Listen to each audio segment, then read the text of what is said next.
ఇదివరకు ఎవరన్నా ఏదన్నా అనుమానం వస్తే అనుభవం ఉన్నోళ్ళని అడిగి తెలుసుకుందరు. కాకుంటే ఇప్పుడు జమానా మారింది. ఏ డౌట్ వచ్చినా పలక ఫోన్లో గూగుల్ తల్లిని అడిగితే అన్నిటి గురించి చెప్తున్నది. ఈ నడుమ ఆర్టిఫిషియల్ ఇంటెలిజెన్స్ తోని ఒక్కొక్కరు ఒక్కో తీరు ఇకమతులు పడుతున్నారు.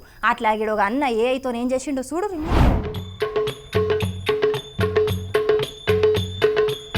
చూస్తున్నారా అనుల్లా, ఈయన ఏం చేస్తున్నాడో చాట్ జీపీటీ సాయంతోని పుచ్చకాయలు కొంటున్నాడు. అదే మనమైతే ఆ కాయను పట్టుకొని ఒత్తి చూసి అది మెత్తగున్నదా గట్టిగున్నదా, దానికి ఏమన్నా మచ్చలున్నాయా, మంచిగా నిగనిగలు ఆడుతున్నదా లేదా అని 1కి 4 మట్ల తేరిపారి చూసి దాన్ని కోయించి ఎర్రగుంటనే తీసుకుంటాం. కానీ ఈ అన్న అంత టైం వేస్ట్ చెయ్యకుండా సీదా చాట్ జీపీటీని దీంట్లో ఎర్రగా తీయగున్న పుచ్చకాయ ఏదని అడిగిండు. ఇక చాట్ జీపీటీ సుతం కొన్ని కాయలను చెకింగ్ చేసి ఆఖరుకు గిది మంచిగున్నదని చెప్తే కొన్నాడు.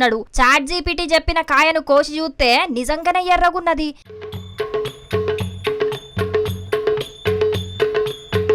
ఇక అన్న ఉత్తగా కొనుడే కాదు, ఆ తతంగాన్ని మొత్తం వీడియో తీసి సోషల్ మీడియాలో పెడితే ఇప్పుడు నెట్టింట్లో మస్తు తిరుగుతున్నది. మరి ఇది ఏడ జరిగిందో తెలియదు గాని ఇప్పుడు సోషల్ మీడియాలో మాత్రం పొట్టు తిరుగుతున్నది.